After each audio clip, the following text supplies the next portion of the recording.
Welcome back to 8158 Stories of Sacrifice. Today, we're sitting down with Justin Hesse, law enforcement veteran, Minnesota Army National Guard MP, and founder of Blue Line Fitness.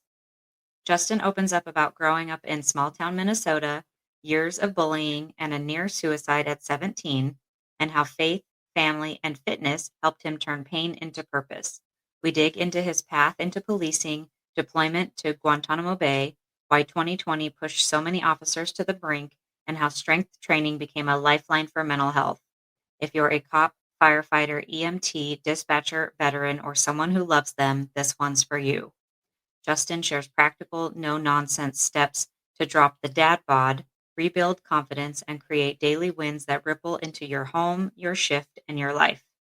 Quick note before we start, if you're struggling today, you're not alone.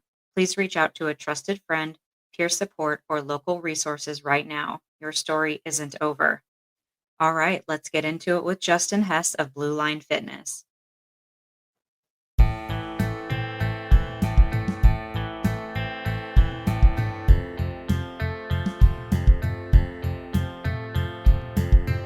You're listening to 8158 Stories of Sacrifice, where we honor the bravery of the first responders and the families who stand behind them. Real people, real stories, real heroes. This is 8158.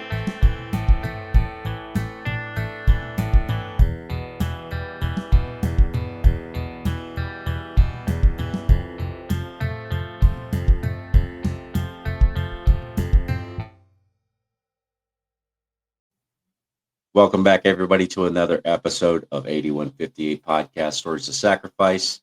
Today's guest we have Justin Hesse. He is with Blue Line Fitness. Also, he has a background in law enforcement, and he is military as well. So let's welcome Justin to the podcast. How's it going, Justin? I'm doing fantastic. How you doing, Rico? Oh, I'm doing great. Things are going good, and we're just rocking and rolling with the podcast. Yeah. I don't know if you checked out any of the episodes to kind of get a background of that. I know I sent you one of our clips from the news media that came to our house. And yeah, no, I saw that news clip, and I just thought how I think anytime that we have traumatic events or like events where like our loved ones are no longer with us, and to where like how we want to use their memory as like I say a platform, but it catapults us to like wanting to get back, and it keeps their memory, alive as well. So, I thought it was just very encouraging of just taking that hardship and then just, how can you turn it into good? So not everybody does that. Right. We wanted to find a way to do something positive with that loss instead of, just continuously grieving over it, and to try to help other people deal and cope with their losses, and For sure. Also give back to our first responders, because in my background, I was never a first responder or in the military, but I grew up around it. My grandfather's on my dad's side was in the Marines. He was in World War II. I had an uncle that was in Vietnam. He was in the Marines. My uncle on my mom's side, who was my cousin's father, he was in the Navy. Also, my cousin was in the National Guard for 20 years. Yeah. And also worked for the Sheriff's Department for about 13 years or so. Sure. So, yeah, you have a lot of family history, a lot of tie-ins to these professions, even if you haven't served yourself. So, like, shows that passion for sure. Yeah.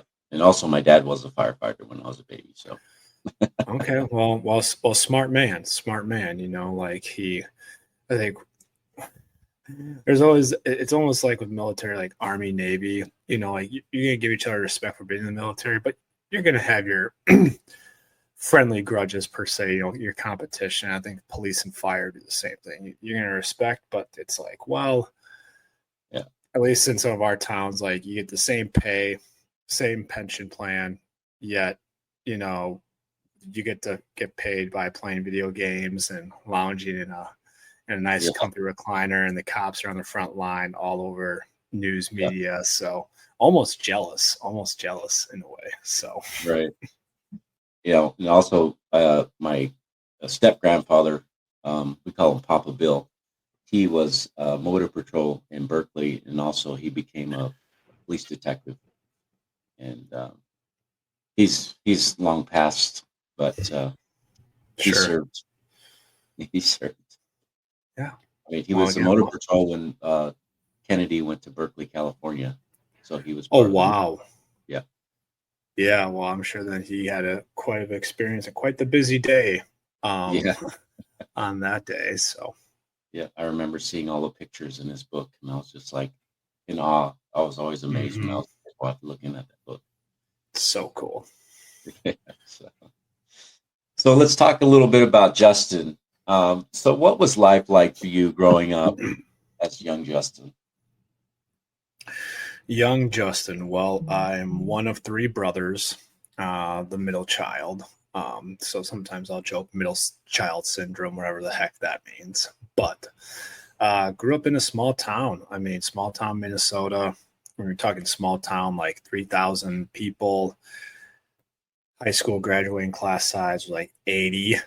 Wow. Yeah, so I was the son of a elementary principal, so I was very studious, but also played a lot of sports, played video games. Sports ranged from football, basketball, baseball, track. Grew up in the country, so then had some four-wheelers and snowmobiles and whip around on those for a bit. But yeah, kind of just that use sports as being active. And with my parents having three boys, it seemed like they're always driving us to some kind of tournament or some kind of practice, varying schedules. But yeah, we definitely kept busy, that's for sure. That's pretty awesome. So overall, you had a pretty good childhood, and life was pretty good for you. I mean, I would say family life, I mean, yes. Once I got into high school in a small town, I don't know if every school is like this, I'd imagine, but like for our football team, we were really good. We won a couple of state titles, but like it seemed like each grade had a kid that was just a shit magnet that was always the butt of every joke. And I was that kid. So quite frankly, like, I mean, I don't have my high school photos because I just tossed them. Just because besides football, like I pretty much dreaded it. Bullied a lot, butt of every joke. So I couldn't wait to, graduate for sure. So, and not to like be like a sap story, but like it got pretty much to the point. I express this on my social media content, especially this month of suicide awareness, but it was one summer of a 17-year-old. I had my dad's 12 gauge shotgun barrel in my mouth. My parents were gone, thinking no one would give a damn if I was gone. So, but obviously I didn't follow through with it. My parents had a sibling that completed suicide, so I thought like they're going to be just devastated if I were to do this. And plus also like I thought to myself, like, I'm 17, like I only got to deal with this shit for like one more year, then I can go off to my 2-year school.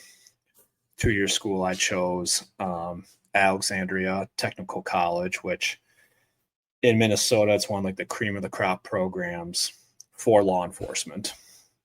No one else was going to go there, and I thought I could just write my own story.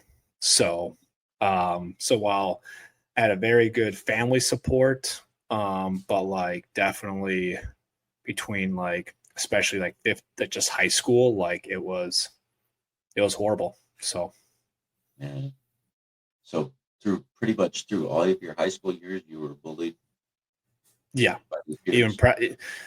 probably even middle school, but like especially just ramped up in high school. So like, I mean, examples like freaking you have your like your little talk. Uh-oh. You have your little talking circles in the hallway. Like Okay. I'd be like purposely like trying to get cut out, or like I remember one day I was in the weight room bench pressing because it was like Saturday morning after a football game. We would go in, watch tape, get a little lift in, and then we would help like 3rd through 6th graders through skills. And I'm on the bench press, and literally people grabbed duct tape and tied me down to the freaking bench press. Freaking I'd end up seeing spit on my lock, again, just the butt of every joke. When I don't know, I got to a point where I was classified as maybe as a weirdo or socially awkward. But when you are literally just to that point, like who's going to have confidence in themselves, So, but of course, I felt like I had to keep it to myself. Couldn't tell my parents about it. I didn't want them to think, I had a really close friend, but he ended up moving at 13, and he was like 2.5 hours away. It's kind of like, you can't have my back in my corner when you're 2.5 hours away. And quite frankly, he went from public school to homeschooling because he was also the target of bullying. So, yeah, I'd say for a minimum like 5 years, like it was just like that. So, Oh my gosh. I'm definitely sorry that you had to go through such a, demoralizing school years. It's not fair. It's not right. no, it's definitely not. But I mean, how many people on this podcast go through demoralizing times? And when you're kind of in the thick of it, Mm-hmm. you wonder, why is this happening? Why to me? Mm-hmm. Well, because of all that pain, when I went to college, first off, it helped. Like my roommate, Brent, looked like real life Superman. I mean, we all know that guy with like boulder shoulders, like a chest like a mile wide. Mm-hmm. And he was like, "Do you lift weights?" And like I started really hitting the weights hard, like kind of when I was done with football. So I was like, "Yeah, like I do." And we would hit the weight room like 5-6 days a week, every single week, 2 to 3 hours. And all that pain, that was like kerosene on my fire. And just no matter, I would just hit the pavement hard and of running and hit the weights hard. And it got to a point where like 7-8 months later, I went to a college party where some of those high school guys did not see me for like 8-9 months. And just their first look at me was like a little bit of respect. Like, they're like, holy fuck. Like they did not recognize me right away. And even the girls who were used to calling me, just saying ew when they thought of me, like it was almost like that little stare, Like, so like I just felt like I just gained just a little bit of respect. And that's all I fucking needed. And then it Right. just kept, you keep putting in work like that, then I went from a complete nobody to a somebody where a year later, guys in my squad wanted to work out with me because they're like, well, you're the example. I need to chase you. Right. And then me get to teaching people and that kind of stuff. So I guess to circle back though, like we make changes because we want to avoid pain or attain pleasure. And as humans, we're going to do a hell of a lot more to avoid pain. Right. So if I didn't have that pain, I could end up like one of those high school classmates where even to this, I'm not sure to this day, but at least like the years I was hanging out with them, they got fat. They didn't, they didn't get outside their comfort zone to strive for excellence in anything.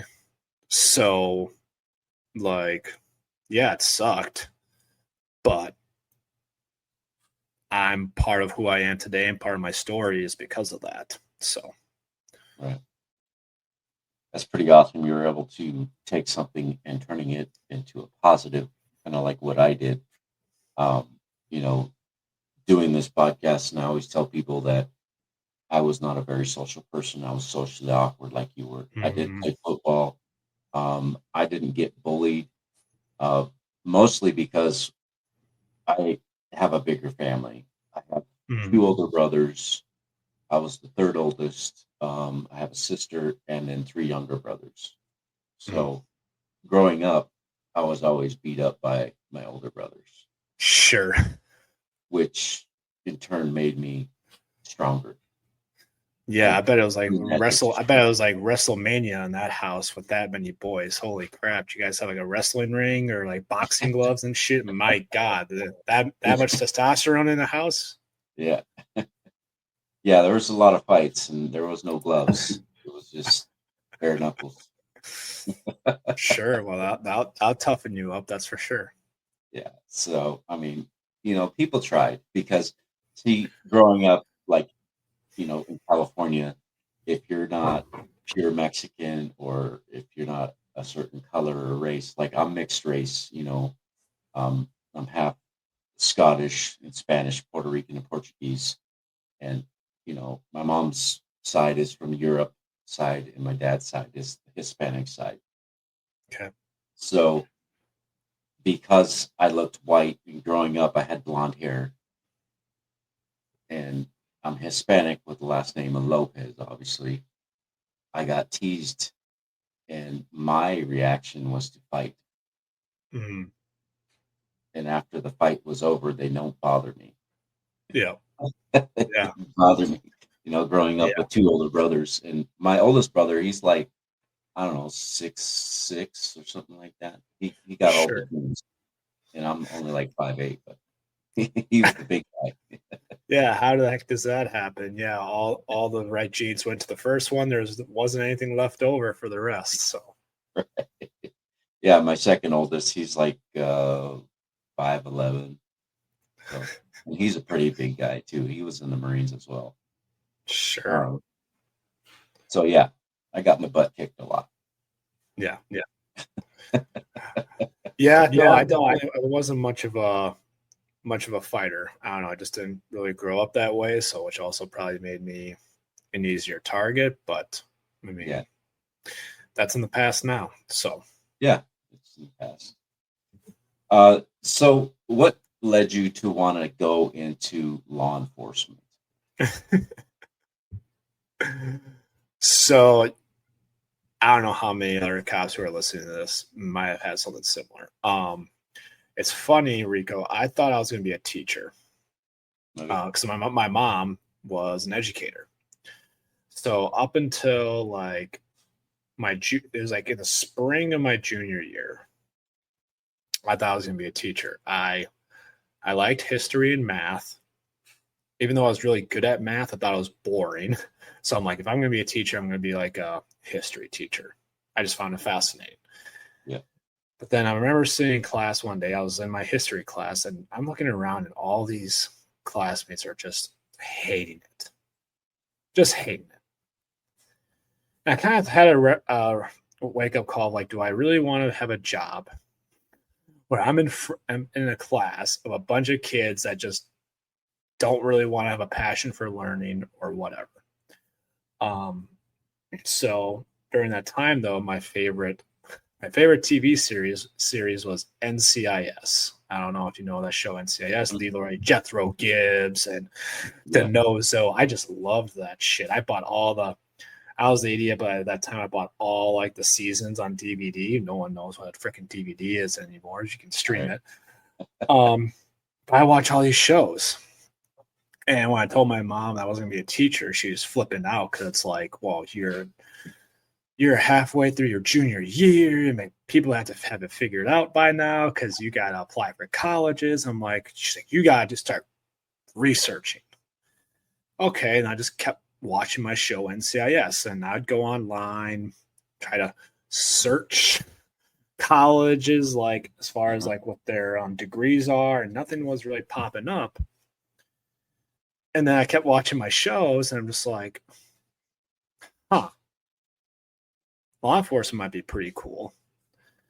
And, of course, obviously it shows now they like Hollywood it, dramatize it to where it's not always like, you're always chasing down bad. I mean, because again, I thought I was going to be a federal agent, I want to chase down bad guys, and that kind of stuff. But like, I think in a way, because of being bullied and so much, and like now people might take this like, well, because you were bullied, now you want to become a cop, so now you can bully all these other people. And I think that's a stereotype that people. Well, you laugh, but I think that's a stereotype that people have. It was more so. I felt like I needed someone to come rescue me. Okay. And I thought to on every interview they'd always ask you, like, why do you want to become a cop? Because most people want to say, well, because I want to help people, Rico. Mm-hmm. But it's like, well, yeah, you could become a doctor, a veterinarian, you could be like whatever, like you can help people in different ways. I guess for me, I said I wanted to help people when they were in the most trouble. Right. I want to be that hero to them because no one got to be a hero for me. So I think that's what it drew me to that, was to arrest the bad guys, like the true bad guys, because bullies in a way are bad guys, like in the simplest way in my mind. So at that time I started doing like ride-alongs, just to see. But then like I'm like, yeah, let's just go for it. So plus, then this cream of the crop program that I went to, like no one from my high school was going to go to it. So I'm like, sweet, even better. So yeah, because of NCIS. But then, that was just what kind of triggered. But it was more like, I think just wanting to be that hero for people, was what drew me to law enforcement. So right. So what was that journey like for you, going to that school and learning about law enforcement? Oh, I loved it. I mean, like now, even in the school, like, I mean, it's almost, I'd say military-like. I mean, like we wore uniforms. I didn't wear jeans and t-shirts. You had to shine your boots. You had to, on a weekly, almost stand in formation, and you had class leaders inspect your uniforms, and you get gigged if like your uniform didn't look pressed or your boots were like freaking muddy. But I enjoyed it. And, again, I became the fitness guy, the guy who's like always in the gym. And then leading my class and, PT and that kind of stuff. It wasn't like I had the typical college experience where you'd have like huge parties and that kind of stuff. Now, did we drink? Yes, even as an underage person, I'm not supposed to be drinking. I drink. But you didn't have like the big, like you have smaller parties, typically Thursdays, because it was nicknamed like a suitcase college, meaning like after class on Friday, people went home to their hometowns. Some of them had part-time cop jobs just to get experience. So then I worked weekends, just at a bar restaurant. But yeah, like it was I had a good time. And again, like, I started establishing like relationships. Like I didn't have new friendships with my new identity. I didn't necessarily need to have like, I had like a couple close relationships, but then I felt like I got to be an approachable person where I could like at least have conversations with, many. So like, yeah, that was just kind of my little college experience for 2 years. So, Right. Something I never really experienced, but uh, it sounds like a very interesting ordeal for you. yeah, I mean, again, like, yeah, like everyone could like picture going to college and like you're having these frat parties and that kind of stuff. Like, and yeah, we had smaller parties, we played a lot of cards, just kind of your typical bullshit, like drinking games, beer pong, that kind of stuff. But like, it just wasn't like these huge ones that you'd see like on Animal House or whatever, just because it's like, well, if the cops are called to your house and then now you get an underage drinking ticket, like, and you're going for law enforcement, like, Right. doesn't look great, because I mean and plus the cops in that town know like the two biggest programs for this community college is law enforcement and diesel mechanic. And they could take one look at you like, well, if you have almost like a military haircut and you're clean shaven, like you're probably in the law enforcement program. Right. So they'd notify they would notify the campus, yeah, so you just had to really mind your P's and Q's. So yeah. You're walking on thin ice when you keep messing around. Yeah, I mean, well, especially I already had one underage drinking ticket when I was in high school, and then I was like, if you get a second one, you get kicked out. So I had to be very careful. And I remember even one night, all my friends, we started at one house, and they wanted to go to this other big party, and like, it's sweet. They just had like all of this music and lights and like Jello. Like it sounded like this like really cool party, but I'm just like, no, you guys can go.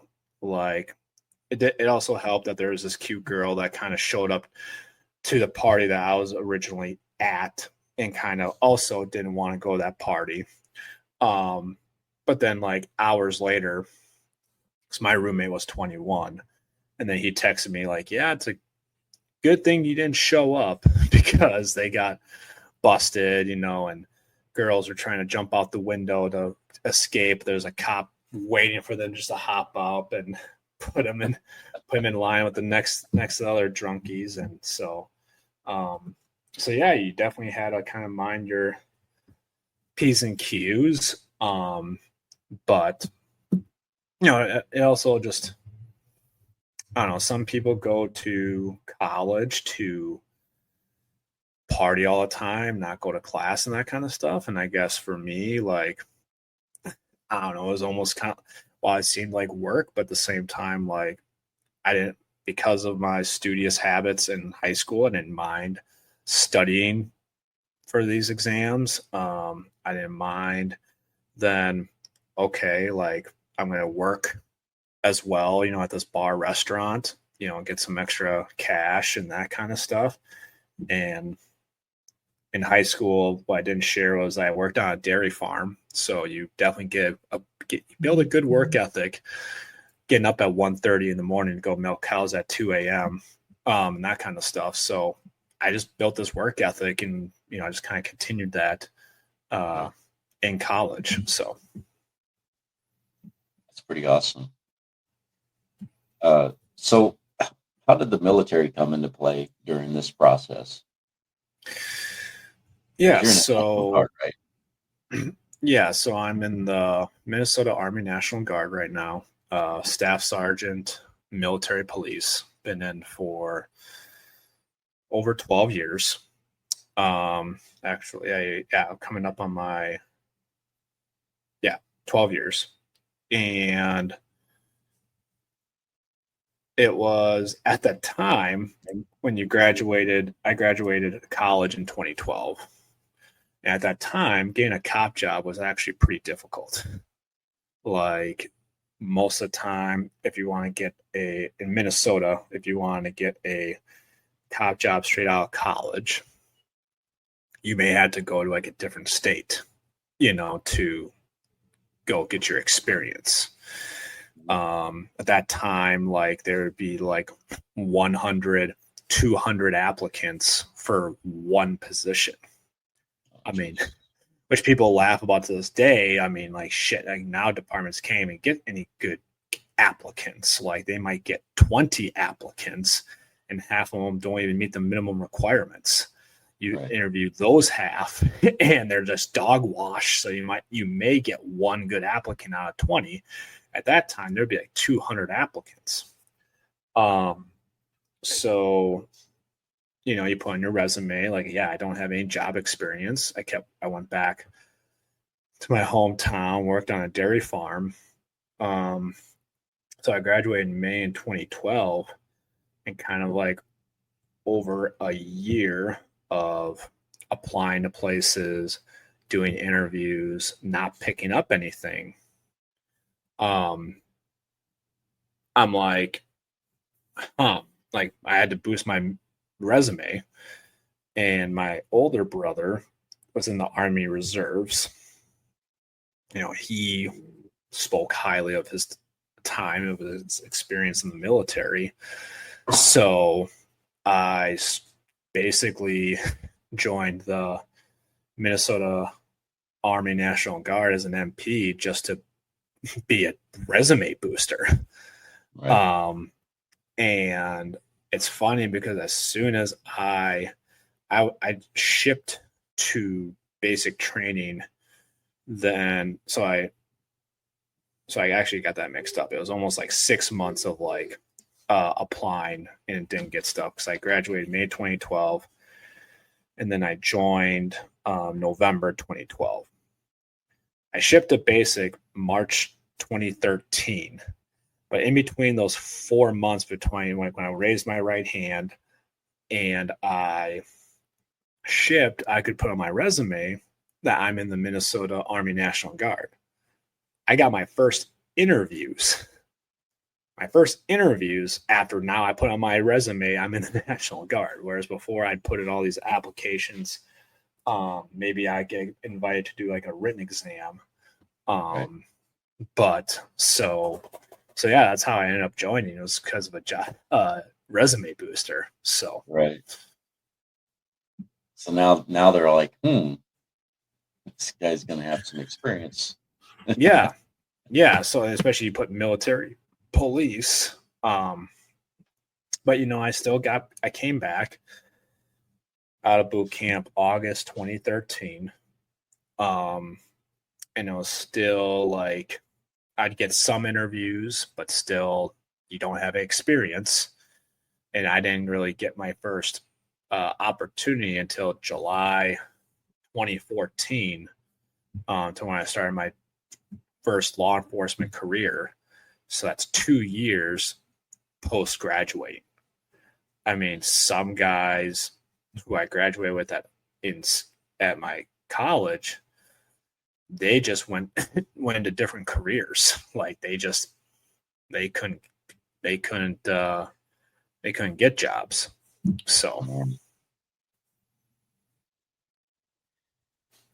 yeah, it seemed like a waste of time to go through all that and just go into something else. yeah, I mean, I feel like for those who had a deep passion, you try to stick it out.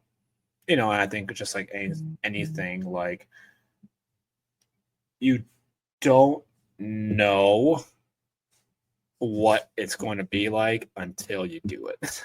Like I could watch NCIS, I could watch all these cop shows, but it's like, oh, this isn't real cop work. And I think some of them might have just had the realization, even just going through skills, and that kind of stuff of like, like I was at a 2-year school, and you could see the numbers. Some people drop from year 1 to year 2, just because it's just like, like this is not what I expected. So, I mean, yes, it can be like some people it can be viewed as a waste of time. But even for me, like I'm not doing law enforcement full time anymore. I guess I don't view it as a waste of time. It's just like that's just my story. Like, hey, like it served to me up to a certain point. I changed my mind on what I wanted to do, full time.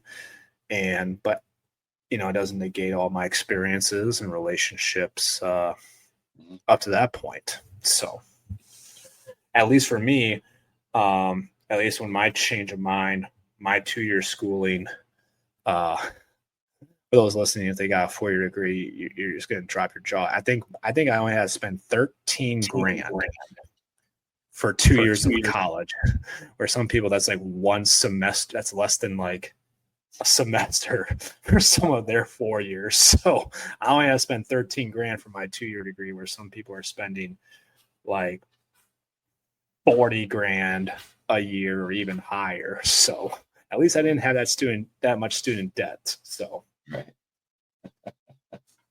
It's like my wife, she got a criminal justice degree, and yeah, she's got $80,000 in student loans. yeah.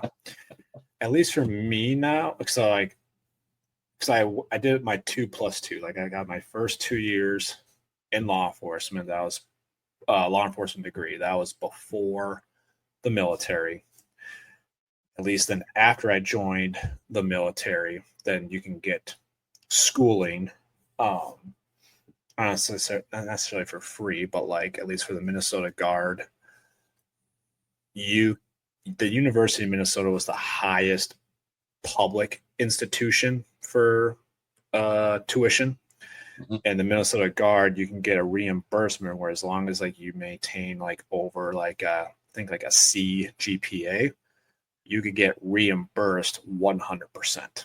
So then I got my online criminal justice degree, but I didn't have to pay a dime because I was in the military. So one of the benefits of joining the military, so you get those educational benefits. So right, that's pretty awesome. Now, in your 12 years of being in the Guard, have you ever been deployed at all or anywhere? So for the military folks that are listening, yes, I was deployed, but I was deployed to Guantanamo Bay. So like depending upon the vet you talk to, like I understand it may not seem like a real deployment. Like I didn't go to Iraq or Afghanistan, but yes, I went to Guantanamo Bay because I was military police. We basically served corrections, so I got to work in some of the prisons of specifically one camp that had some basically terrorists that were somehow linked to Osama bin Laden or 9/11, things like that. So I did 1 year. That was in 2017. So you were surrounded by a bunch of Marines. You actually had all 5 branches there. So you Oh wow. had, because it was a Navy base, Mhm. but you had a lot of Army there. You had some Air Force, you had Coast Guard, and you had Marines. So, but where kind of like the quarters, like sleeping quarters on the island, like you'd have certain sections where like, hey, this is where like Army it typically is. You have, they actually call it Marine Hill. This is where all the Marines are. You have certain quarters where like, hey, this is where Coast Guard is. So like, um but yeah, so yes, there were Marines.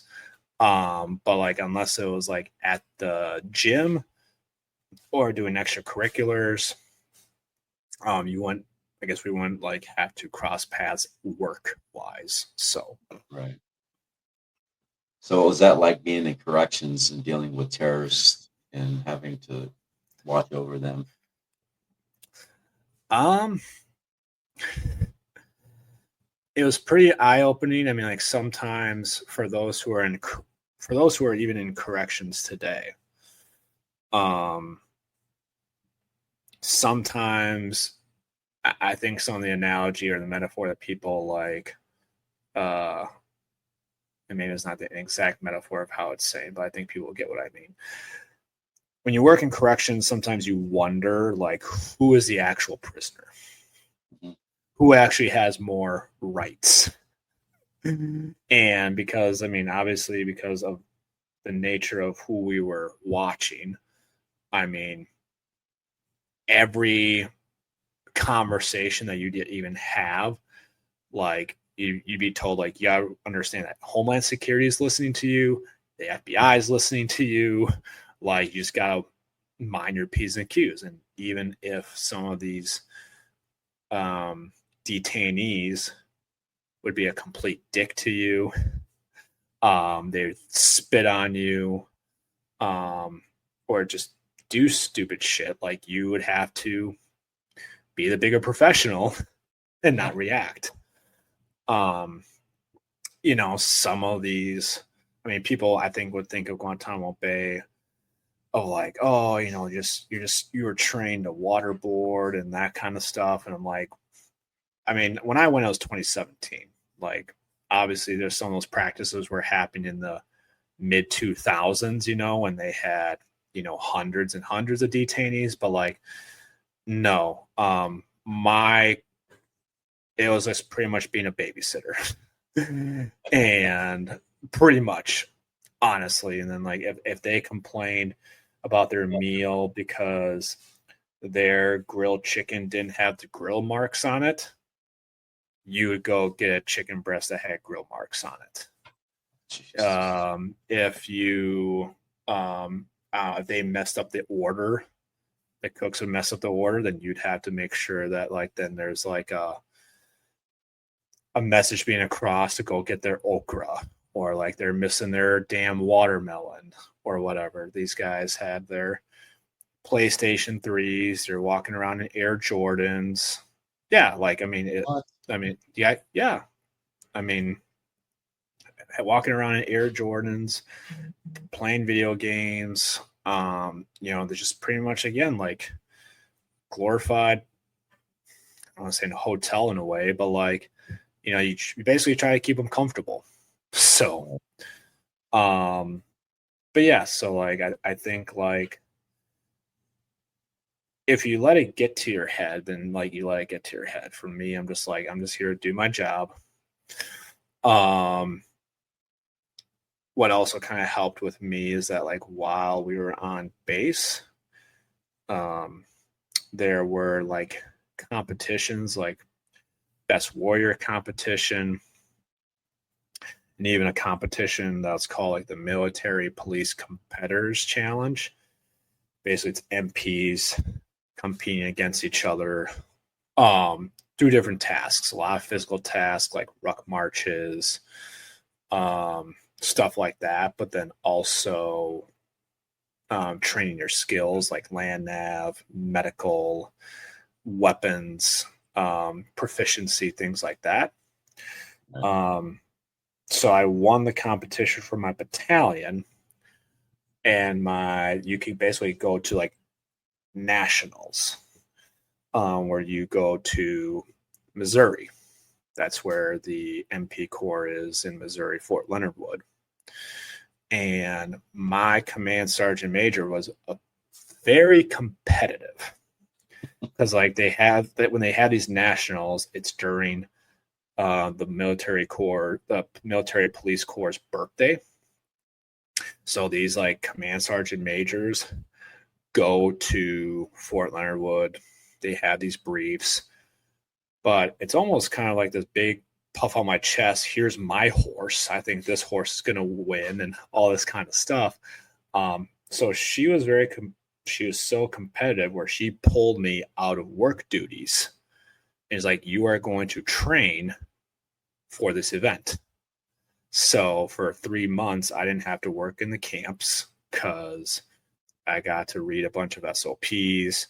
I got to work out. Most of the time that for transportation on the island, unless, well, one, like some units, their commanders would allow you to buy vehicles, our commander didn't. So then your transportation was mostly by this bus that come around, stops every 20 minutes. My command sergeant major gave me basically like a side-by-side four-wheeler that I had my own private transportation to drive around, So, so I guess my experience was different than anybody else's in the company because I got to train for this competition. And I had a hell of a lot of fun with it because I was very competitive. Physical fitness, I think I was able to endure. I was able to embrace the suck more on some of these ruck marches than some others. So I got very good at ruck marching because I was just too stubborn and just like push harder. And so I had a lot of fun with it. So, but yeah, I guess that was like my experience, and some people's experience. Like obviously, if you're over in the Middle East, you're not gonna have alcohol. Here, you're on Guantanamo Bay. You have bars and that kind of stuff. So like you're able to drink. You can go scuba diving. But the thing was, like, when people let the bullshit of the corrections get to them, then it, like the glorified, like the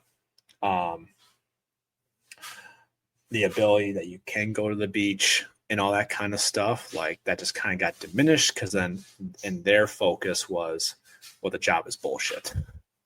But at least I got to keep my head on straight. Maybe part of it too, I wasn't in the camps for 3 months. But I got to go to BLC. BLC is where if you want to advance in rank in the Army, you had to go to like a school. So if you want to become a sergeant, you had to go to basic leadership course.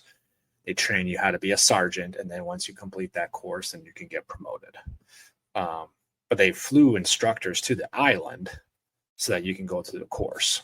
So like, so it was definitely a very different experience than other people who would go on deployments. So that's why I say, yes, I can say I went on deployment. But yeah, like I'm in no way comparing my deployment to those who were over in the Middle East, seeing combat, things like that. Right. Yeah, my cousin Billy, he was deployed to Iraq several times. Okay. He was a part of Iraqi Freedom. Okay. I think he did 3 tours overseas. Oh, wow. Yeah. He was a staff sergeant as well. Okay. Well, good for him. Yeah, I mean, especially some of those campaigns, like, yeah, sometimes I guess when I got in 2013, I mean, people were still going to Iraq, but it's not the same as during the 2000s by the time that 2013 came around. So, yeah. Yeah, I know it's changed quite a bit. It was pretty nasty in the beginning. Yeah. I have a Marine friend who did like 3 tours within like 2 or 3 years, and like he was in the beginning, like 2002, Yeah, 2003, and right in the thick of it. right in the thick of it. Yeah. Yeah, we definitely appreciate your guys' service. Oh, thank It's you. not an easy feat. No, it's not. But like again, like I don't know, like I've enjoyed my military career so far, but again, like my military career experience is vastly different than each individual. So Yeah. Yeah, everybody has their own unique experiences depending on what jobs they're doing or whatever mm-hmm, your MOS is. And for sure. they get it. I Mm-hmm. know when Billy came back after his third tour, he changed and he decided to go full time with the guards, and he was a recruiter, Okay. so he didn't have to go back anywhere. Sure. Yeah. I mean, I sometimes think to myself of like, because I don't get the question often, but like at least when I first started Blue Line Fitness, kind of thought to myself like, just say if it didn't work out, like what would I go do? Because I have my experience in the military and the law enforcement, and I think I would go maybe full time guard before like full time law enforcement again. So Yeah. So you're still in law enforcement outside of the military? yes, so to this day, so I last worked full time law enforcement May 20th, 2021 was my last shift of full time. But Mm-hmm. on that last day, um, so I worked for a police department. Now, in our jurisdiction, the law enforcement center, the sheriff's office, and the police department shared the same building because I worked for the county seat of that county. The sheriff, because I was just bullshitting with my sergeant, one of my favorite officers, and the sheriff walked in, and the sheriff was my former police sergeant in 2018. Um, and it was months earlier where I kind of had a quote unquote secret meeting with him at a restaurant because I told him my plan to get out of full time law enforcement, and I was looking for part time sheriff's. Like, if there's like a part time position that I could do. Yeah. One, to keep my license active just in case like this whole Blue Line Fitness thing doesn't work out. And at that time, he said that he didn't really have anything. But on my last day, he had this big old smile on his face. He's like, "Are you still looking for part time work?" And I'm like, yes, I am. And he's like, "Well, we have it's called a seasonal temporary position, but it's for as a 4 seasons water patrol deputy. Okay. So pretty much your enforcement is for ATV regulations, snowmobile, but most of the focus is on boat patrol. So then I accepted a position, and I went from a full-time cop, and I was a part-time trainer at that time. I was working I was since I've been a personal trainer since 2016, 2017. And then I just switched those, I guess, I don't want to say titles, but I went from a full-time cop, part-time coach, trainer to a full-time coach, trainer, and then a part-time water patrol deputy. So I'm still doing that to this day. That's pretty awesome. Yeah, I mean, people think like, I mean, it can, and especially when you do it part-time. I mean, like you're on a boat, you're pulling people over because they're creating a wake in a no wake zone. Mm-hmm. But they're all like, I haven't dealt with any assholes on the river. Like they're all cordial, polite people. I didn't see that. no big deal. And then you make sure that they have their life jackets and their proper equipment needed for a boat. And most of the time you give out warnings and it's like, have a nice day. I'm wearing my tactical brown shorts. I look like a freaking UPS guy, with a gun belt on. So I like, what can brown do for you? But I love there's no AC on a boat. So it's on those days when it's like 80, 90 degrees and it's humid in Minnesota. You don't want to wear pants. Fuck that. So I'm wearing these shorts.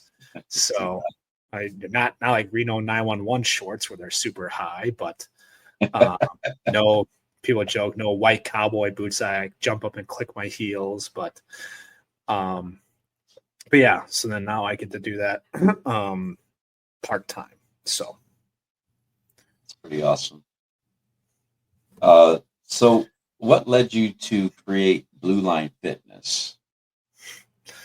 Well, good question. So in 2016, it was at that point where I thought to myself, like, I want to open up my own local brick and mortar gym. I went on deployment, came back. I went into copping, but my mind was like, I want to own my own gym. There was looking at all these like commercial places to rent, that kind of stuff. Essentially, then I got wind that there was also a local when I say brick and mortar gym, I think just like a local box gym. Yeah. And I heard of like there's another gym opening. I'm like, for two gyms open at the same time, not that big of a town.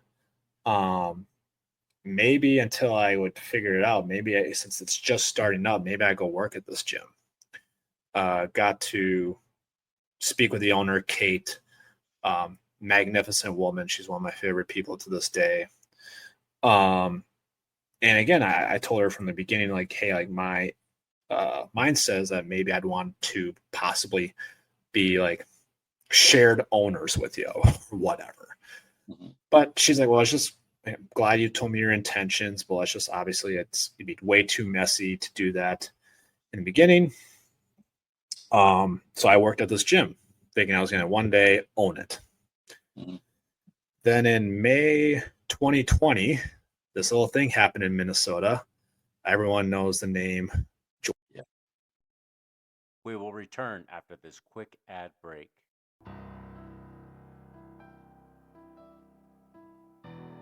The William H. Bill Butler Jr. Foundation is on a mission to honor first responders and support those who serve.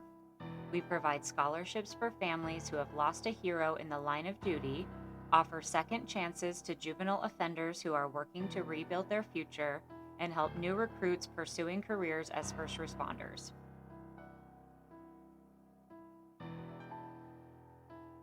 Through generous donations and the sale of merchandise, we're building a community that uplifts, empowers, and creates lasting impact.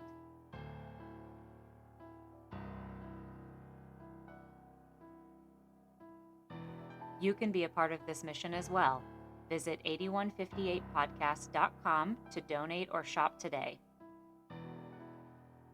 Together, we can support those who serve, honor those we've lost, and give hope to those who need it most.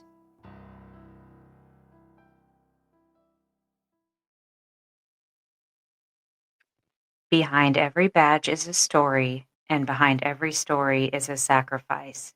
This is the 8158 podcast, where we honor the lives and legacies of first responders and their families. If our mission speaks to your heart, if these stories move you like they move us, join us on Patreon.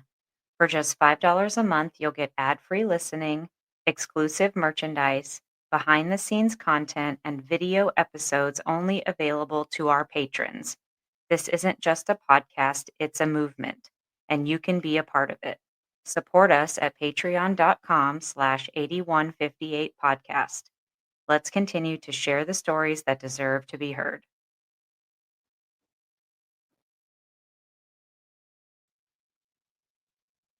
Yep. And so I am a sergeant at the time. MP was state activated. State activated after they burned down the 3rd precinct. And then what transpired after that, obviously across the nation, especially in Minnesota, a big blue state, was all this police reform. And so even though I was working in a small jurisdiction of like 17,000 people, we had a BLM activist group, our city council, most of them were pretty liberal. They thought that we had Minneapolis problems to a point where my police chief was let go. He didn't do anything. Long story short, I feel like that he just wouldn't abide. There was rumors, I think, that like he was a person, he was former military as well, did a career, 23-year vet. I think our city council wanted certain community of people to have special privileges, and he was always a person to treat everyone equally. Same, yeah. Even I knew cops already had like physical, mental, and emotional traumas, or health consequences from the job. And 2020 just poured kerosene. Like, it just made it worse. People were leaving the profession. Even in my department, like 2 guys left. And even for me, as a advocate for health and fitness, because I'm a coach, I started drinking alcohol more. I started working out less. I started eating junk food more. I started becoming a shell. And the cherry on top, Rico, was that before George Floyd, that January, my training officer shared with us some stats from 2019. And this was fresh stats, and I forgot what they were today. But long story short, I think there were like 180, I don't know. There were more officers who completed suicide than got killed in the line of duty. Which, it's like, as a law enforcement officer, you go to all these monthly trainings. You had defensive tactics. You get trained in the academy how to do a proper traffic stop. You have firearms qualifications. You have all this training to prepare for these line of duty deaths. There wasn't enough training on how to deal with suicide. And from sharing my story on here, I used fitness as my vehicle that helped me out. Like, I'm not saying for those who, and because I just did a post like recently on it because of suicide awareness, is fitness going to resolve the issues in your life? Like, are they going to solve stressors? No. But you're going to be, as one of my students said it, actually, it was Dave who said that, it doesn't resolve it, but it relieves your stresses. Right. To have your mind on a different task, goals, focus.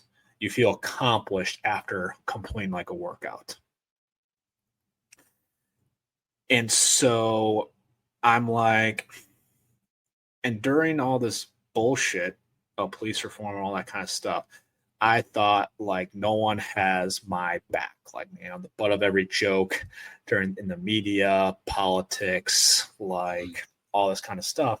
So I kind of thought to myself, I'm like, what if I have this passion for fitness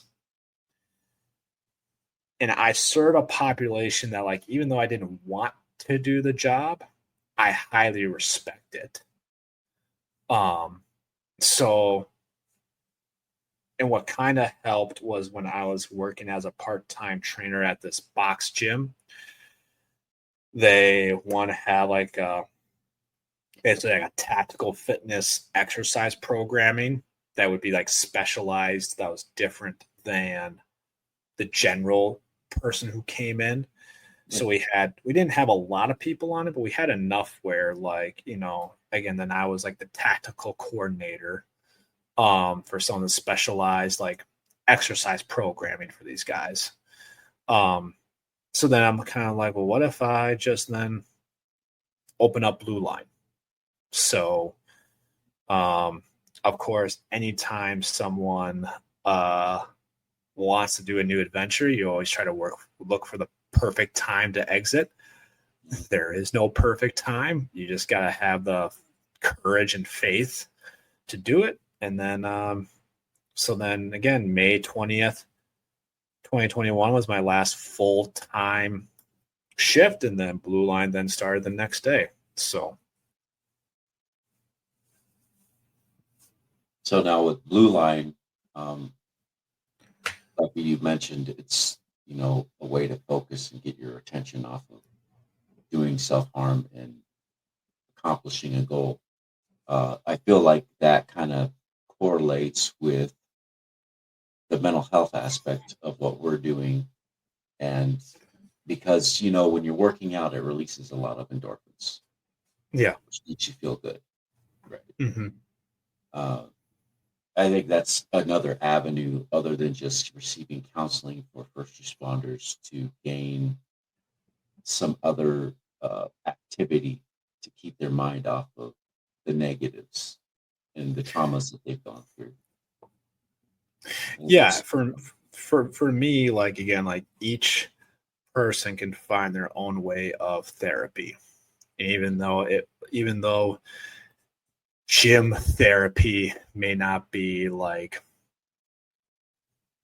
I guess, from red tape, won't pass red tape as far as like being qualified as actual therapy per se, but like I believe it. Some people don't want to talk about their problems, or if they do, maybe not with a therapist, they have a gym bro that they would talk about it with. Right. And I mean, the number of times to where like even like I might got into an argument with my wife, and I'm like heated, and I know I got like 10 heavy sets of deadlifts on my workout, and I feel like the Hulk, picking up the first 3-4 sets because you're just all pissed off. And then by the time you do your 10th set, you're just freaking, you don't have the energy to be pissed off anymore. You let it all out in the gym. Right. And again, like it gets your mind instead of on your stressors, on your problems, you're focused on, hey, can I just increase my bench press by 5 more pounds or 2 more reps? Can I? And you get this sense of accomplishment. Like, even to this day, like if I feel like, even if things in my business don't go the way I wanted to, at least I can hang my hat on that, like, that was a killer workout. Like, at least I got a win. Right. And sometimes when you are, whether it's suicide or even without suicide, just even going through some tough seasons, some tough moments, you want to feel empowered in some way. Right. And the gym can just be one of those ways. I think some people can. So as you say, it's more than just fitness influencers feeling that like, hey, you need to have a 6-pack. You need to have you need to be this like bodybuilder. And I think some people, as cops go to that extreme, well, if I start working out, then that must mean I have to do all this crazy shit. It's like, no, just fucking go for a walk. Just lift some weights. And some of it is just, you're going to feel better. So I've never had someone, unless if they're feeling worse in a way of like their muscles are sore, no one's like feeling mentally, I think, worse after a workout. So, right. Yeah, I've had quite a bit of experience in the gym. I was in boxing for about 9 years. So that was kind of all those all the fights with your brothers. I bet you were a pretty good boxer. So yes, I was actually. When I first started, everybody was asking me, "Where'd you learn how to box?" I'm like, brothers. And then obviously I was on the boxing team, but then I had more technical training after that. But it was fun. It was a way to release a lot of aggression and do it Mm-hmm. in a healthy manner Mm-hmm. Yeah, instead of fighting people and getting into trouble. for sure. Yeah, and you can do like weights the same way, so Yeah, weights were definitely a part. And I worked out 3 times a day, so we were eh, training constantly. yeah. Yeah. Not now, I'm just fat and lazy, but Hey, I know a coach who can help. yeah, I could use some of that because I'm overweight for my size. So Sure. I Well, wish I could go back to when I was younger because I was only like 148 pounds, so I thought welterweight, and I was yeah. pretty slim and muscular. Well, you Just still can. You still can, Rico. yeah, You still even at can. 48. Why not? Yeah, there's nothing stopping me. Yeah, it's just your mindset that's telling you that you can't. Right, exactly. But I mean, I'll. It's a Henry Ford quote. If you believe you can or you believe you can't, you're right. You're gonna believe whatever beliefs that you have, whether they're limiting or not. Right. Yeah, like when we used to work out, we had friends and we had partners, and then going by yourself, it just wasn't the same. No, no, it's not. Um, I get to where that you can have you lose that gym camaraderie you don't have it there. So like, sometimes if you are by yourself, um, you have to have that discipline or that self drive. But for me, as someone who was like bullied all the time, who's used to being alone, that wasn't a problem, at least for me, right? Right. Because like I'm used to being alone, so like I'm fine with it. So sometimes, and like depending upon even to this day, I don't mind working out with someone, but sometimes like I don't mind having some conversation, but sometimes like I just want to focus on the workout. So Right. just don't get a chatty Cathy as a partner. So Right. Right. Yeah. And it's a distraction when they're just talking and you're trying to focus on the workout itself. yeah, Unless and you're as long as coaching them through it, like, or yeah, I pushing mean, them. and yeah, and I'll do a lot of coaching, but then I'm like, hey, we have this rest period, like we let's not go over that, so or not by much. So Right. we got some gains we gotta get. So we can't be working our mouth muscles. We gotta be moving our other muscles. So Right. Right. Yeah, I definitely need to do something and get back in and get healthier again sure. one of these days, hopefully soon. Do you have a specific goal in mind? Just to lose weight and be healthier fit again. I'm not trying to be like, massive. I'm already kind of like thicker build than I used to be, but just to kind of slim down and, be healthy. How much weight do you want to lose, and what does being healthy look like for you? Um, let's see. I'm actually almost 200 pounds and I'm only 5'8". Okay. A lot of that isn't really in my gut. I mean, it's just because the older I've gotten, the more thicker I've gotten in my shoulders, my legs. So I imagine most of that weight is probably bone density and just size that I've gotten to. But like my stomach, I don't know, I'd say 'cause I'm at 197 now. Okay. So I say 165 is a pretty healthy weight. When do you want to get there by? At least, I don't know, 6 months or so. So you're saying if today is September 14th, by March 14th, that you want to be 165 pounds? Yeah, seems doable, I think. Well, it's very doable. I mean, some of my students lose that 30 pounds in 3-4 months. and they're not doing anything crazy like carnivore or keto or doing 2-hour workouts. They just stay consistent with the plan.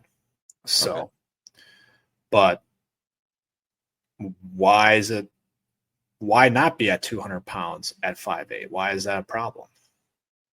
It's not a problem. I think more of the problem is that I'm in shape, just in a round shape. Sure. You know what I mean? And it's affecting my breathing, like sleeping at night, because it gives me sleep apnea because of the excess weight in my stomach. I know there's muscles there because it's really hard. Yeah. And so, I mean, the muscles are still there. Sure. But what's wrong with having sleep apnea? Why is that a problem? Because you can die in your sleep. Do you believe you're going to die in your sleep? It's possible. My uncle, he had sleep apnea and he passed away from it.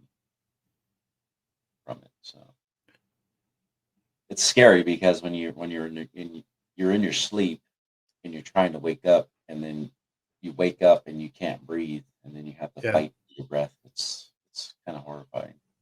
It's not. Does that happen to you? It's happened several times, yeah.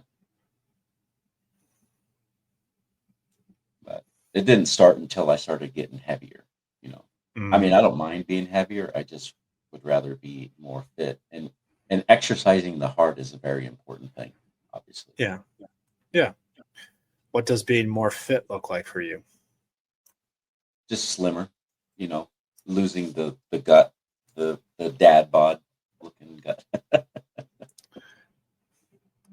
Well, but I mean, like being round as a shape. What's wrong with what's wrong with having the dad bod? It's just uncomfortable. It's maybe just it.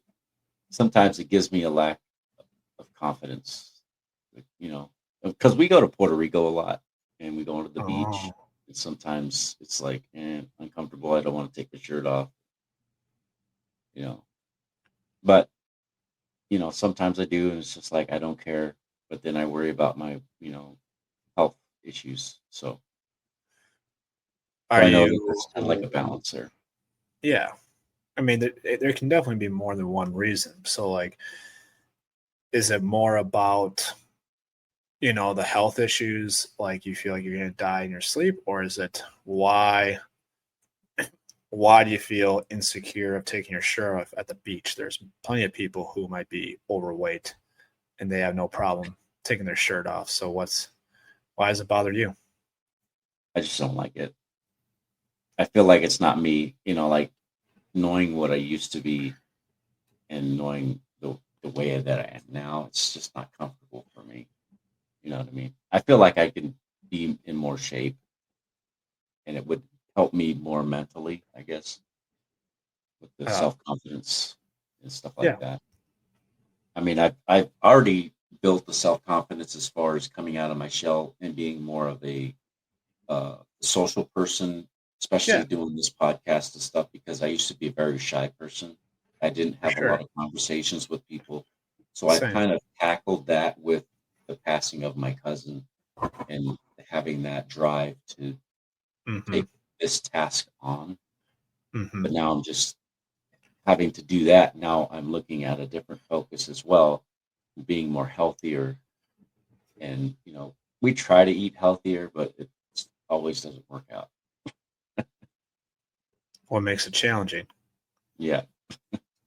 Well, so like what I was like, and we don't whether we do it on the air or not, but like I think people just need a lot of clarity.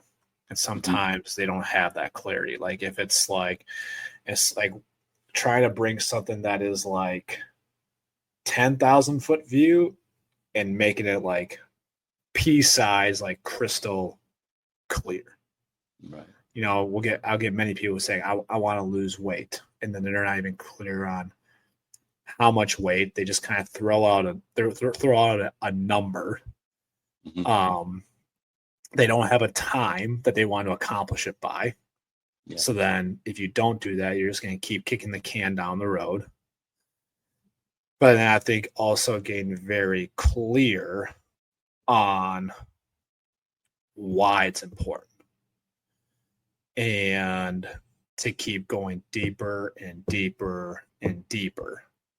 Yeah. Like even some of my clients of like, so like when you mentioned of like, hey, I feel insecure of like not taking your shirt off at the beach, just we need to get even clearer because there's again, like I asked, there's some people like, well, there's other people who have their guts hanging over their belt line that have no problem. So why does it bother you? And I think the clearer that we get and being convicted that like I don't want to live like this on another day, then they at least start making changes.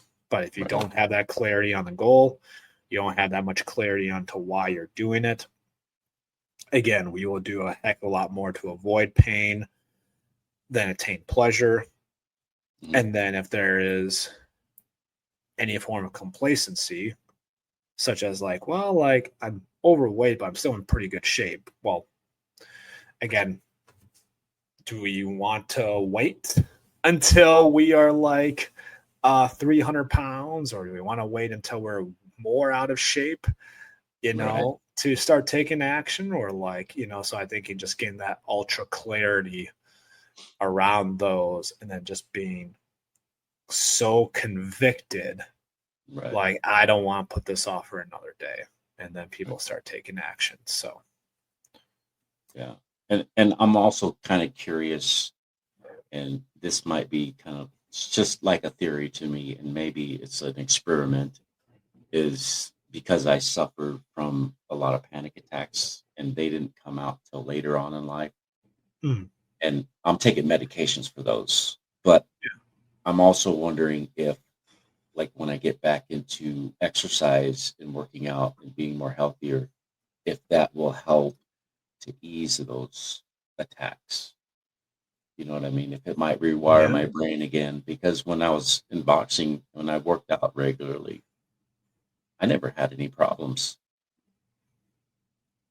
and I loved it. I love the boxing aspect. I love the working out, and I was kind of addicted to being hit.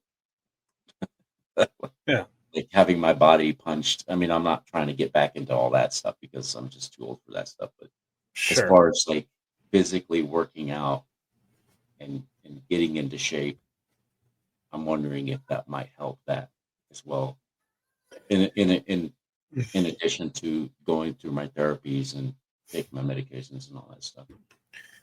Yeah, I think it's getting down to, again, now I'm not a certified therapist, like I can only, my opinions only come from my theories or like what I think alone, so people can take with a grain of salt. But getting down to the root of like, well, where does this anxiety come from? Like, so I know like Ryan, when he started, the guy in this like red sweater up here on above my left shoulder. Yeah. He said that he'd had literal anxiety because like he saw himself get to being the heaviest he had ever been. And he saw himself in the mirror thinking like for years he'd make fun of the out of shape cops because they're lazy and like, that looks unprofessional. And then now when he saw himself in the mirror, he became that in his mind. So then that's what gave him anxiety. There might be someone who's like a business owner like me. If you feel like that you're financially unstable and you can't pay the bills, like there's something in your mind as causing that anxiousness. So I think of just getting down to the root of it. Now, if for you, like if also, yes, you were more active, but then you might have not had that dad bod per se. And then at least then like, so like whether that is causing the anxiety or whatever, but like, I mean, there's plenty of people who are on certain medications and then like they could definitely work themselves off of it through exercise. That's for sure. Yeah. I mean, it sounds plausible. Yeah. I mean, the first step is to take action. Yep. I Yeah. know that from experience, and you know, I had to take action for other reasons, but yeah, and just the mental health aspect of it and stuff like that. And I've had to deal with compounding traumas growing up, and obviously having two older brothers get beat up and suffocated and just Yeah. tortured, and then with having to deal with sexual abuse and physical and mental abuse growing up. Wow. Yeah. Um, I think a lot of those compounding traumas just kind of came to a head in addition Sure. to, the physical changes in my body, in my Sure. brain chemistry. So, Yeah. it's Definitely heavy. rough. Yeah. No, it is. It's heavy. And then now again, it's like of how you go forward with it, Mhm. and like because um two people can experience like similar things, and then now it's like, hey, like what do you make of it, and that's not in a way of like, for the record, I'm not like trying to talk down and not trying to belittle or trying to like, I guess the word minimize any sorts of trauma, physical, sexual, that's not what I'm doing. But like it is of how you make of it. And then that's why there's like a difference between someone who might be a survivor or a victim. Mhm. And like it's like how you then take that experience, what meaning you like make of it, and then just working through it. I mean, and it's definitely easier saying it in theory versus like putting it into practice. It's very challenging, very hard, but doesn't mean it can't be done. Right. So then of like just like trying to work through it through your own therapy, whether that is the gym, whether that's talk, whether that's meditation, journaling, like whatever it is. And whether putting in the reps with it as in like you uh someone would say if it's like exposure therapy, like I'm not saying exposure therapy like go out and get beat up or whatever, or go out and like get like that kind of stuff, but it's more like put your mindset like maybe back into it and like, okay, can you breathe through it, can you like whatever you can do, where then like you can try to create the environment, expose yourself, so then now you try to do other practices to work yourself through it. um Right. Again, much easier said in theory than practice, but doesn't mean it can't be done. And maybe it's possible then like working through said anxieties, and who knows, yeah, like getting off medications or whatever you would want to, whatever the next version of Rico wants to be, like trying to work toward that. So Right. Right. Like my goal is to be more of a healthier version of myself than I am now. I mean, I'm starting to what does become what what does that mean to you? so like mentally, emotionally, which I've been working on, which becoming more successful. Also socially healthier, um, and physically healthy. And Sure. I think all of those kind of combine together, the Yeah. mental health and the physical aspects of it. Yeah. Like behavior wise, when you want to be healthier, we'll just take one at a time. Emotionally, Right. how does, if we were to like, what is a healthier, an emotionally healthier Rico? What does he think like? what does he behave differently? Like, can you be as like specific and concrete as far as what does being emotionally healthier mean for you? So emotionally healthy. And you could take that to social, whatever you want to do, whether that's social healthier, physically healthier, mentally healthier. Like, what behaviors, either what you're doing or what are you thinking, like what's concrete, could you see yourself being healthier? So as far as the that aspect is, the healthier version is what I'm doing now, is being more supportive, like to my wife and what she does, being more compassionate with people, understanding, less angry, because I used to be an extremely angry person, which I've pretty much alleviated a lot of that anger and stress, um, and just being emotionally available to my marriage and my wife and my family as much as I can without overloading myself and spreading myself too thin. Um, those sorts of things, and the social aspect of it, obviously, uh, I'm curing that right now by doing this podcast and honoring my cousin's memory and helping other people, especially first responders, overcome their traumas and giving them a platform to speak and to have a voice, because, our first responders, they help us. They're there for us in our darkest days. So it's time for us to help them back. So as far as the emotional part, I mean, I'm less angry. I don't lash out as much anymore, um, which helps the behavioral aspect of it, because when you're emotionally angry, then you act out in a negative way.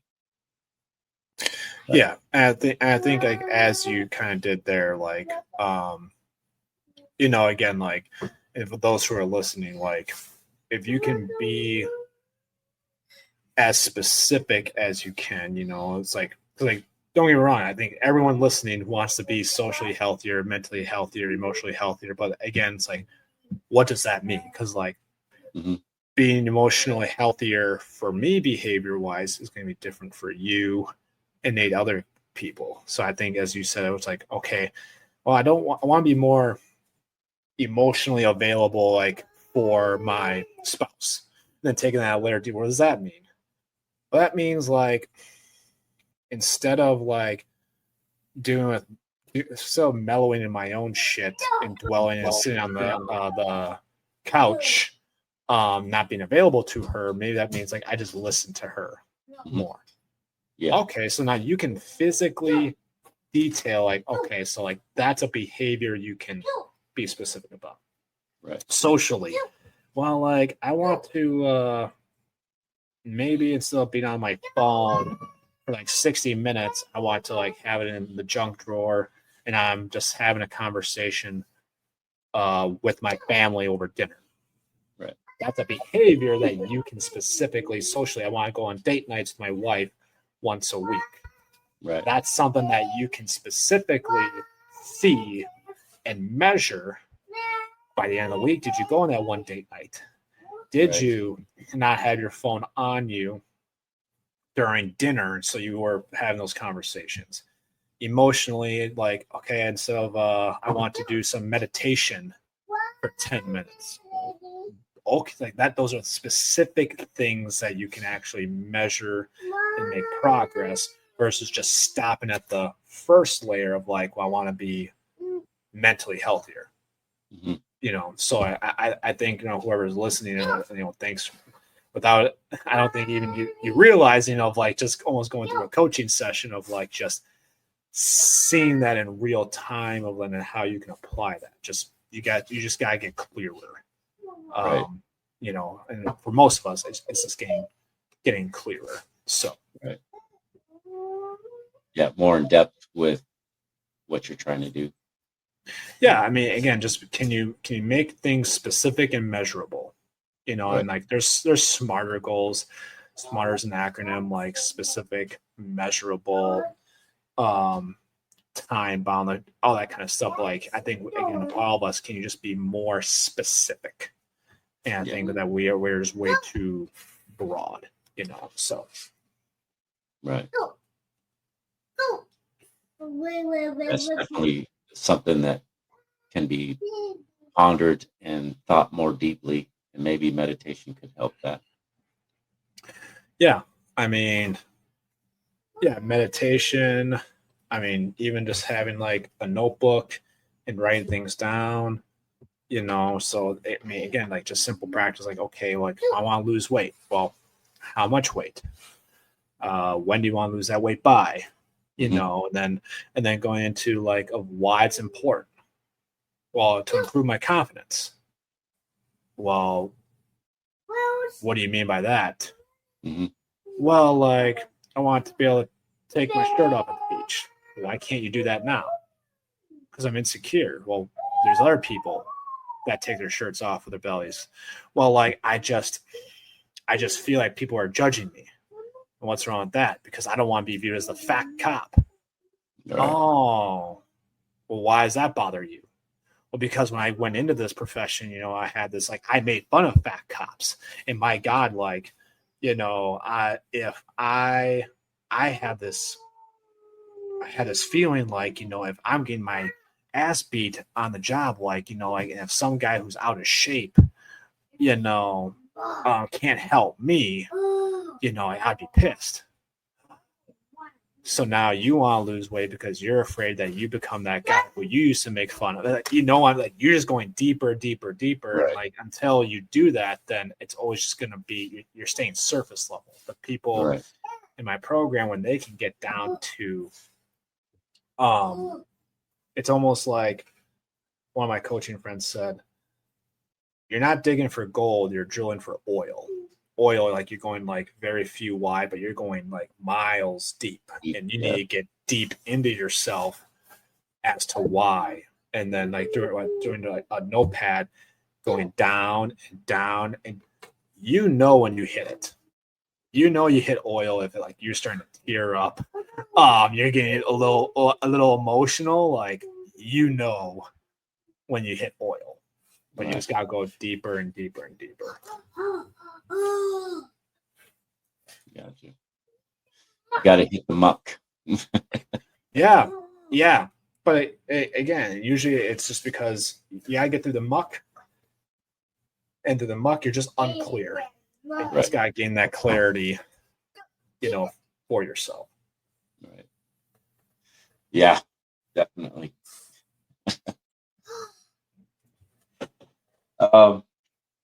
So did you have anything else you'd like to share with us today? How do people get in touch with you as far as the Blue Line Fitness? Is that something that is done online, or do you have a brick and mortar gym, or is that something you could share with other people? Yes, so it's all online. I'm on Facebook and Instagram mostly. You can search for the username is Fit Cop Coach, FITCOP COACH, Fit Cop Coach. That's where I do most of my marketing and things like that. You could also find me on YouTube, but I'm not. Got to get more consistent with that. Hold on, buddy. Come here. Oh, it's my little toddler. You can kind of see him. Like, you want to come say hi? Anyway, yeah, that's the easiest way. Fit Cop Coach on Facebook, Instagram. I don't mind if people text me at 651-371-9919, or even email me at justin@blueline-fitness.com. But at least if you're a social media person, like we connected, you can like see my face. You can kind of figure out get to know me on a deeper level through my content. But yeah, all my coaching's online. I mean, I have students from Texas to Washington, D.C., to Mississippi, to Minnesota. I have out in Washington, all over the country. So, Okay. I'm definitely gonna check it out and really dig deep, because it's something I've been wanting to do for a while, and I know that I have excuses, and I let my job become one of my excuses, but I can't do that anymore. I have to let yeah, my excuses go and just get more serious. I enjoyed working out. I really did. yeah, I really loved it, and it made me feel good. It made me yeah. feel really good, not just Well, physically, but about myself. It gave me yeah, more, you know. yeah. Well, I think for quick pointers for anyone who else just they just need to get they need to, but like there's other priorities in their life like family, work, and that kind of stuff. Couple of truths that I've come to realize for myself. There's always going to be more work to do. There's always going to be more to do, jobs to do around the house. There's always going to be more time you can have with family. So that never ends. So until you make the commitment, like I just got to do this, there's always going to be tomorrow I'll start. And I'll just always keep on. Second thing is that you don't have to do anything big. Like start with baby steps. Go for a walk. Like you don't have to go from eating cheeseburgers to now a impossible burger with lettuce wrap and that kind of stuff. Like just I don't know, instead of like a white bun, put a wheat bun, or instead of a super fatty burger, make it more lean. Like you can just instead of drinking freaking coffee all goddamn day, drink some freaking water. Right. Like start making small changes. But I think it is like how we kind of practiced. Right. Get crystal clear in your goal, why it's important, why putting off tomorrow isn't an option, and just be committed. Right. Like committed and interested. Interested is that you'll do the work when you feel like it or when it's convenient. Being committed is that you'll do it even when it's not even when it's not convenient. Right. And just doing something's better than nothing. And the little things that you do today, it's like investing in a Roth IRA, it'll compound itself, and eventually, you'll reach your goals. So, Right. Yeah, and one of the things that I did start doing several months ago was I quit drinking soda. there you go. That was my biggest addiction, biggest problem, was drinking Yeah, soda. I had yeah, 5 to 6 sodas a day. yeah, yeah. I mean, there's some people in my program just by that you might lose like 10, 15 pounds by that. Yeah. And then just know as you're in your journey, I mean, it's almost like a math equation. Like, okay, like you consume this many calories, you burn this much. Okay, this is like your weight. So like I drink less soda.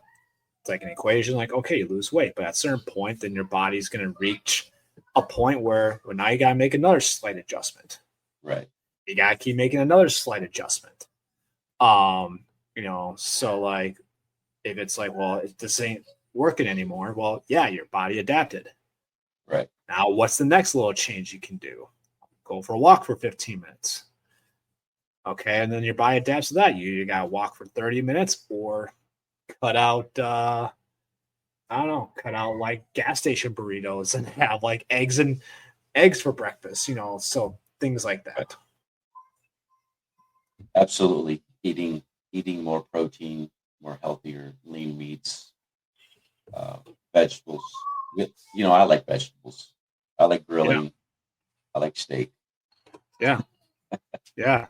So I love yeah. chicken. I like chicken on my salad. So Yeah. Me too. I mean, those things are enjoyable. So it's those things wouldn't be hard to do for us. the hardest thing for me was just giving up the sodas because I love soda a lot. Sure. Well, now you've gone past the hardest part. Now just start doing some other things that you find Right. easy. So Trying to get more physically active and yeah, finding the the drive to do it, I guess. for The sure. motivation. That's what I should say. Motivation. Yeah. Well, again, get clear on your goal, your why, Mhm. and then if you get complacent in your mind, you kind of had some complacency statements on this podcast, like, well, I'm still in shape, but just not. I'm just in a round shape. Well, that's your you have your two voices. Yeah. You have you have your angel devil, or some people say your boss voice and your bitch voice. Well, then if you listen to well, you're still kind of in shape. Well, but you got to bring home the extra money for work or whatever stuff. Like, you're just going to listen to that voice. Right. And I think it's just being convicted of, maybe I even worked with one of my students. I'm like, yeah, but what don't you have? What don't you have that you want to get? And, so we started identifying that with him. So Sweet. It's pretty awesome. I'll definitely keep a lot of our discussion and think about a lot of these things. It's helped me tremendously to kind of broaden my whys, for sure. and hopefully I can think a little bit more in depth and kind of dig down to the root of a lot of that stuff. Yeah. Just put in the work, and then but you take that time, and especially if you make it a routine, whether that's a daily practice, a weekly practice, whatever. Things will start getting like watching a YouTube video, or what that's at 720p or 540p when it's all like blurry. It'll start getting 4K crystal clear the more times that you do it. So all right. That's all we have for you today. I definitely appreciate you coming on and sharing your testimony and sharing with us the Blue Line Fitness and everything else. I think it's going to be extremely helpful for a lot of our listeners and a lot of our guests, because the majority of our listeners are law enforcement and firefighters, EMS, also regular civilians as well. I mean, we have listeners all around the United States, Canada, and also over in Africa and Europe. Wow, really cool. Yeah, thank you for having me on. I enjoy this conversation, so glad to be a part of it. Awesome. It's been food for thought for me. So yeah, and well, good. Yeah, food for thought. Talking to a coach, I think that pun intended was on purpose. So yeah, and hopefully, with that, it'll help me with my life coaching, because my life coaching is more to deal with the mental health aspect of it, as opposed to the physical. But I think they coincide with each other. Yeah, I mean, for me, when I invested, again, when we started this conversation, like, if we look at all the whole health circle, or physical health, mental health, emotional health, spiritual, emotional. I mean, I was at rock bottom when you're thinking about suicide, but like when I invested into the physical health, then I started losing my jig tits and got a chest. Instead of a pudgy stomach, I got abs. And then when you have people are like, oh, and it's like, oh, now that improved my confidence. I get respect from the bullies, and then I can start building relationships because I'm more confident.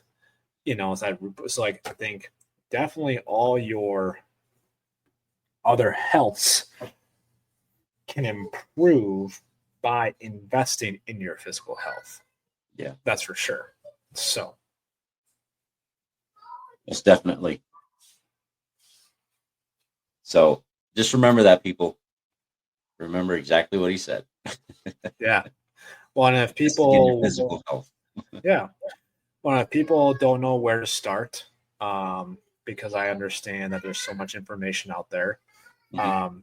Again, I know Rico, you could share like in the description, like how to get a hold, like my URLs or Mhm. usernames for the stuff. But like right now, I'm going to be developing a brand new course at the end of the month. But right now, I do have a current course called the Top Dad Bod Breakthrough. Basically, I help. It's for cops or first responders who want to lose their first 30 pounds in 4 months. And you don't have to do keto. You don't have to give up your carbs. You don't have to do 2 hour workouts. And I have my 9 tactical steps to where like how you can do that. And if I guess if you want that free course, you could just put like the name course, or whether that you send that to me on my Facebook or Instagram, my email, or text it. If you just say the word course, I could send you that free course. So Awesome. Sounds good, brother. I appreciate being on here. Thank you so much for having me. Yeah, I appreciate it as well. It's been an honor speaking with you. Same. And we get this ball rolling. And when I take your course, and maybe we can come back at a later time, maybe 6 months from now, and For then we can talk sure. about the course, and hopefully it might encourage other people to want to get on there. And For sure. I can't wait. I can't wait. yeah, lofty goals, but you know what? Anything I put my mind to, I do it. I've Yeah, realized again, it's only lofty if you let it be lofty. right. Exactly. So, but like I said, anything I put my mind to, I get it done. Yeah. Just got to take action and just do it every day, and you can get there. So Absolutely. Absolutely. Uh, Once again, thank you for coming on here. This is Justin with Blue Line Fitness.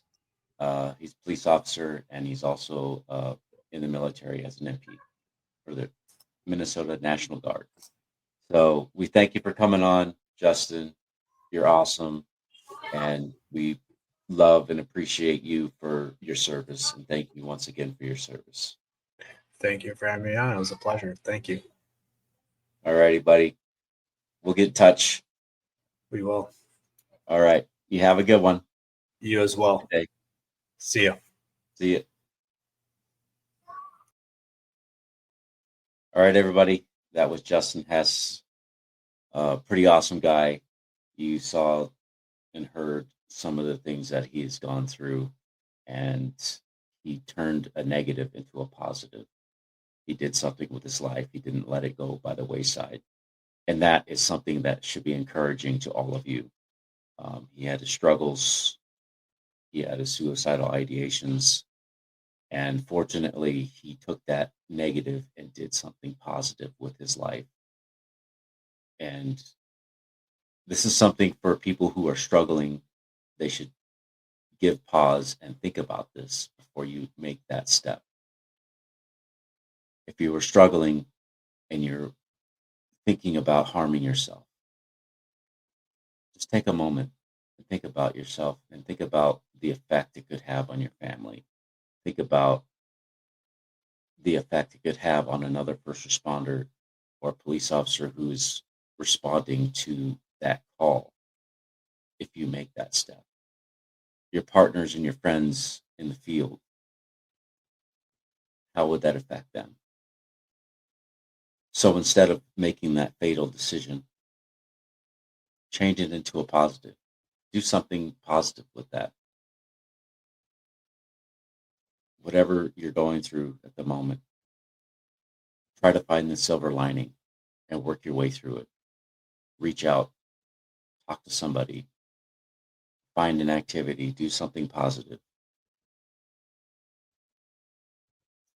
Thank you all for coming on to 8158 and listening. Those of you on Patreon, we appreciate you watching our videos. So this is 8158. Once again, we love and appreciate you all. God bless.